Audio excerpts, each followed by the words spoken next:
জলঢাকা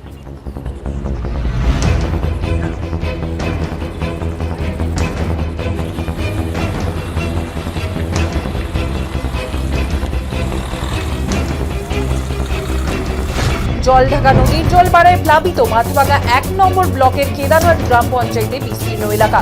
জলঢাকা নদীর জলে প্লাবিত বহু বাড়ি। নদীর জলে গ্রামের ঢুকে প্লাবিত কেদারহাট গিলডাঙ্গা জোরশিমুলগুড়ি এলাকা। গিলডাঙ্গা থেকে কেদারহাট যাওয়ার রাস্তার উপর দিকে বয়ে যাচ্ছে জলঢাকা নদীর জল। আতঙ্কিত এলাকার সাধারণ মানুষ।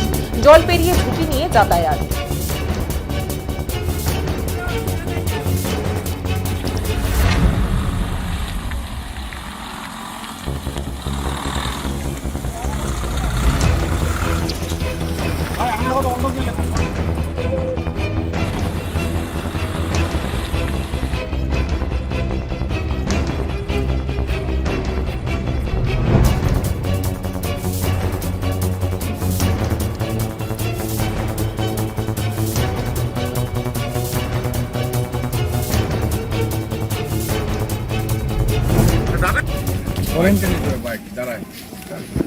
একটু দাঁড়ায় থাকে, দাঁড়ায়নি।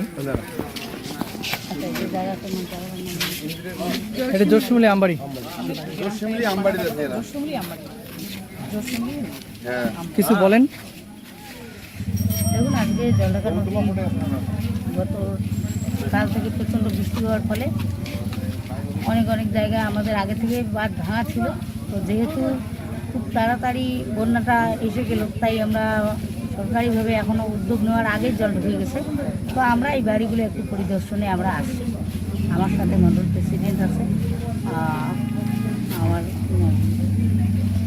খ্রিস্টান মোর্চার সেক্রেটারি আছে এবং এখানকার জনসাধারণ আমার প্রত্যেকে আছে। যে বাড়িগুলোতে জল ঢুকেছে সেই বাড়িগুলোতে বলা হলে আপাতত রান্না করার ব্যবস্থা যে বাড়িগুলোতে নাই, আমরা বলছি এখানকার লোকজনকে আমরা দায়িত্ব দিয়েছি যে ওনাদের কিছু রান্না করে বিতরণ করার জন্য এটা আমরা দায়িত্ব দিয়েছি। এবং আমাদের ইরিগেশন ডিপার্টমেন্ট থেকে একটা যে আপৎকালীন যে একটা কাজটা এখানে শুরু হয়ে গেছে।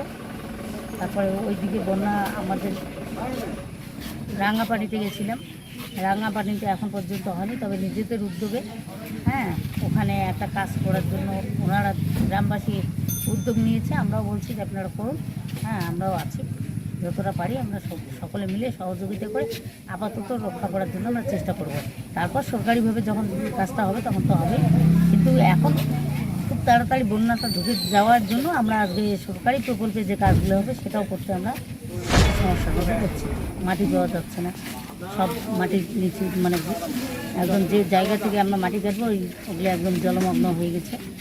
পরবর্তীতে নদী পাড়ে বাঁধটা কি হাইট করানো যাবে? এটার জন্য আমরা সরকারিভাবে প্ল্যান দিয়েছি। বোল্ডার পিসিং মতো কাজ এটা করা হবে, তবে এটা তো আপনারা জানেন এটা সময় সাপেক্ষে এটা হবে। আপাতত